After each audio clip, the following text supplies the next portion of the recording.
and they move into a playoff spot in the National League.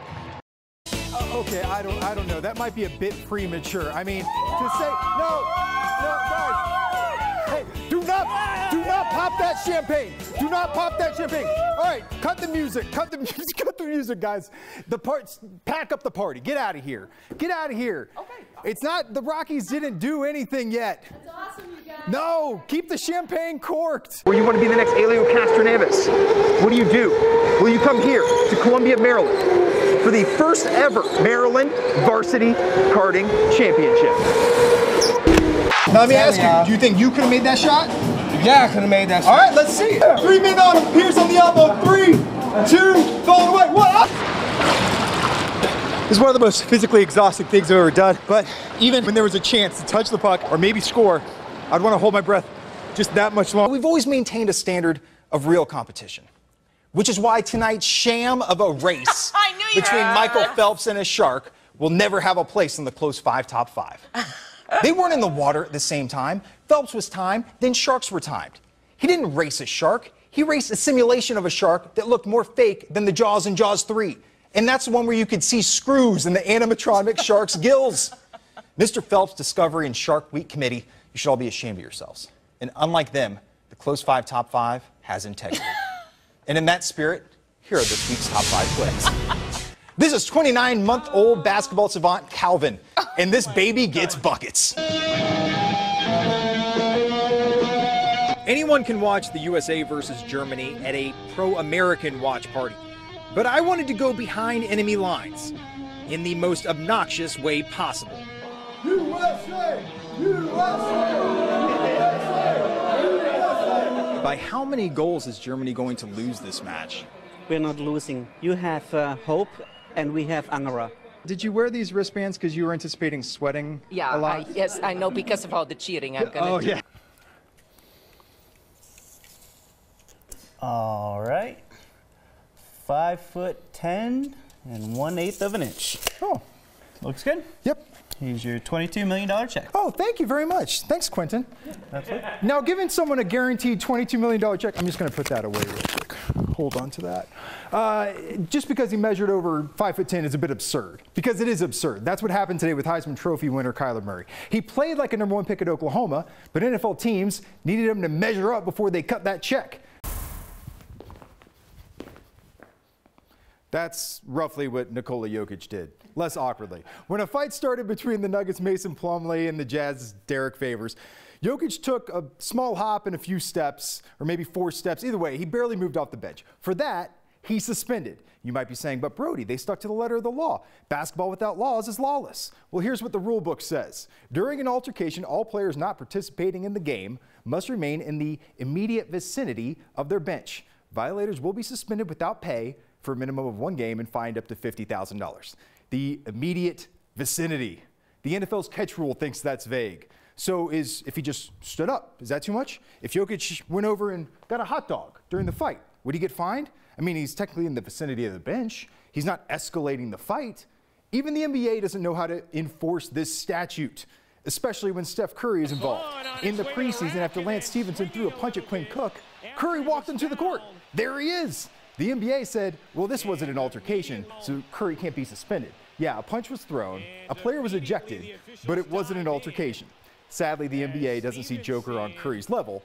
Well, after finishing their season undefeated with a win over Auburn, UCF is declaring themselves 2017 national champions, complete with a parade at Disney World. Some people are saying they're undeserving based on their record, but other schools have claimed way worse. Oklahoma State claims a 1945 title when they finished 5th. Alabama claims 1941 when they lost 2 games and finished 25th. UCF has as good a claim as any, and that is why, for the first time ever, I am awarding the University of Central Florida the Fox 5 Tony Perkins Memorial National Championship Trophy.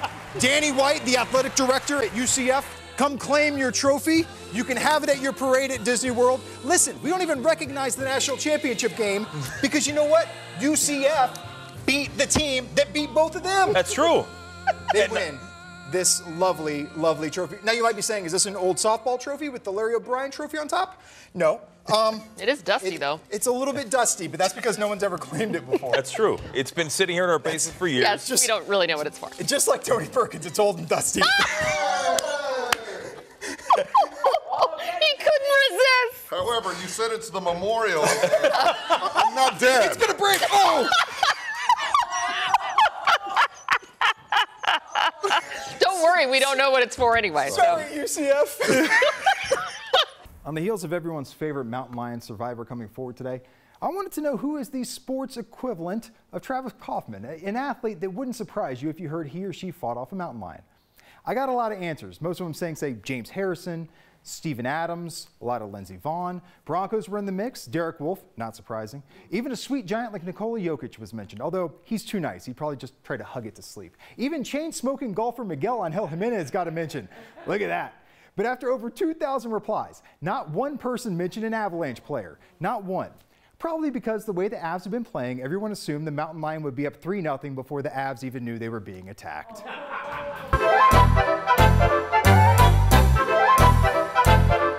To pick a winning bracket, I consulted the best numbers people I could find. A math professor with a PhD from CU that specializes in bracketology, and bingo players. Trying to pick March Madness teams, and what better to pick numbers than at bingo? I gotta work on my pitch is what you're saying. Yeah. Purdue. She bingoed on B7. You bingoed on B7? Yeah, so that's gotta be a lucky number. Cincinnati Bearcats, 7 seed, B7. Both experts Love 9s. About Oklahoma as a 9. That's fine. They're close to us. They are close. To Colorado. Close to Colorado, and they're a 9. B13. St. Louis Billikens, 13 seed. Okay, I'm gonna go with. You guys basically don't love or hate the trade. It's just meh, whatever. Losing Kirk Cousins for a guy that's effectively the same guy at the position but older. Putting this team right where they were before in the football purgatory of 7-9 to 9-7. When this trade went through, I pictured Skins owner Dan Snyder in his office jamming out to some Beyonce. He didn't sulk when his quarterback didn't want to be with him. He went out with his friends, had some rosé, and found himself a new quarterback. And he signed that QB to a 4-year deal in an instant. You must not know about Dan Snyder, Kirk. He can find another you in a minute. Matter of fact, he'll be here by tomorrow. Let this be a message to Kirk Cousins and any other Redskins player who thinks the team would show you loyalty because you played well in a Washington uniform. Don't you ever, for a second, get to thinking you're irreplaceable. Right here is the most amazing thing to happen in sports this week. A badminton match between Japan's Yuki Fukushima and Sayaka Hirota and Denmark's Camilla Juhl and Christina Peterson. It goes on for so long, we are going to keep this entire rally going during the sportscast. You can watch it right here. All right, Wizards in San Antonio taking on the Spurs. Bradley Beal, not as good as those badminton players, but in his defense, who is? Here, 2 of his 21 on a floater. You can see the badminton is still going on. We're at 35 right now. Then Kelly Oubre got to work the rebound. Wade Poppy surfing through the D. One-man dunk on the break. He has 10 to go, 3 boards. Wizards trail 73-56. Okay, now for the main event. Let's check in on the badminton. All right, you can see at the counter. We're at 53 now on this back and forth. We got the rally going. Yes, we're still going here. We're barely halfway done. This is at the All England Badminton Championships, the Wimbledon of badminton. All right, let's go to Nats facing their spring training roomies in Palm Beach. Lance McCullers, McCulling Bryce Harper every time he's up, getting him there swinging. Then in the third, Bryce Harper again. Yeah, gets him again. Harper finishes the day, 0 for 3, 2 strikeouts. Gio Gonzalez getting this, oh no. Gave up 4 earned and 4 1/3. Nats lose 8-3. All right, great hits off Gio Gonzalez, but nothing like the badminton. Where are we? We're at 90 hits on the rally. We're still going. Japan against Denmark, back and forth. They go. We're at 99, 101, 102. No, Japan loses. Who gets them? Denmark, 102. A 1 minute and 35-second rally. Did they break a record? It actually was not a record. But still, it was very cool to watch. Cool. Yes, it was. Back and forth for a minute and a half. That shuttlecock has to be destroyed. Yes, run it back. Next weekend, we'll witness one of the great romantic tragedies of our time. Michael Malone and Nikola Jokic. They're like this. They're as close as a 47-year-old coach from Queens and a 23-year-old 7-footer from Serbia could be. Sadly, Their bromance must come to an end at the All-Star game.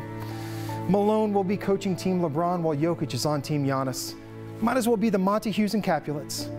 As you'll see, Malone is heartbroken. I think it's better that way. Okay. Yeah, I think it's better that way. I'm sick of coaching him. He's sick of playing for me.